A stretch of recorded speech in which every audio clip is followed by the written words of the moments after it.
John Hook. John, what Great a pleasure. to meet you. This is John Netzel.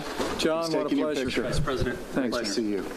Thank you. Great Thanks to for see you. sticking around. I'm going to put, yep. Am I here? There. Perfect.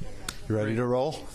Ready when you are. Good to see you, Mr. Vice President. We appreciate your time today. Thanks, John. I know you met with Governor Ducey. I have to ask you about the teacher strike going on in Arizona because it's an issue you dealt with in Indiana.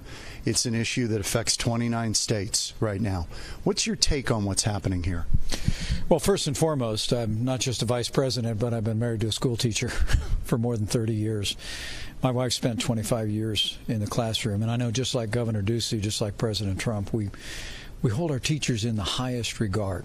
I mean, Arizona and America have some of the greatest men and women in our classrooms, and I'm just very confident that with his proposal for a 20% pay raise for teachers by 2020, that Governor Ducey is going to be able to move past this issue and move forward. But President Trump and I truly do believe that education is a state and local function, and we're very confident here in Arizona and other places around the country that these issues will be worked out in a way that reflects the high regard that every American holds our teachers in the classroom. Let me ask you about North Korea.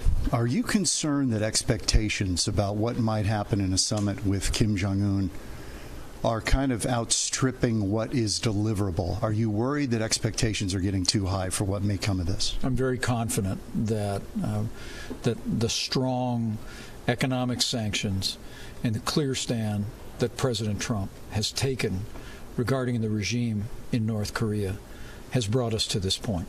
I mean, literally bringing the world community together, isolating North Korea economically and diplomatically as never before. We not only have allies joining us in economic sanctions and pressure, but China has engaged in supporting our efforts as never before. And I think also the fact that the President's made it very clear that we will not accept the regime in North Korea possessing nuclear weapons that threaten the United States. So if he goes down, that's a non-starter. If he is not going to...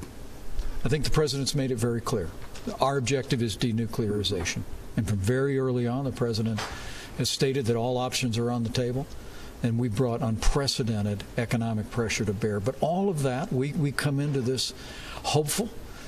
We've seen some encouraging signs by the regime in North Korea that they've taken steps to cease nuclear testing, to cease ballistic missile testing, and the recent summit between the North and South creates a hopeful background. But I can assure you that President Trump is going to go into this clear-eyed, with clear expectations, and if the Kim regime is willing to take permanent, verifiable, and irreversible steps to abandon their nuclear and ballistic missile program, then and only then will the United States consider diverting from the extreme pressure campaign that we've put on them.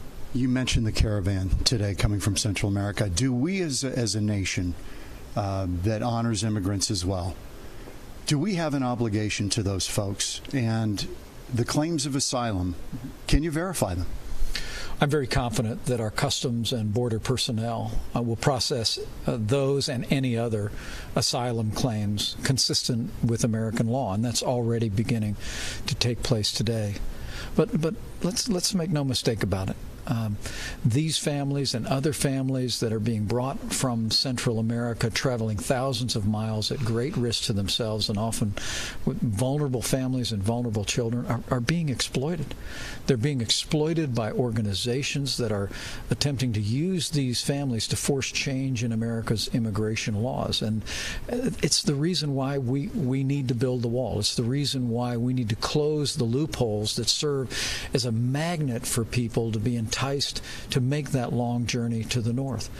We're a nation of immigrants in so many ways. My grandfather immigrated to this country, but we're a nation of legal immigration, and President Trump and I are absolutely committed to see to it that we reaffirm our commitment to our borders, that we reform our laws in ways that will close these dangerous loopholes, and then we'll be able to extend the welcome mat of this country under the rule of law as we always have. One more thing. You are one of the more thoughtful, diligent, careful guys that I've watched over the years.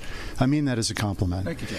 Is it tough at times to reconcile that with your boss? And some of the stuff he does, do you think that it gets in the way of the message, what you're trying to get out there? It's the greatest honor of my life to serve as vice president to President Donald Trump.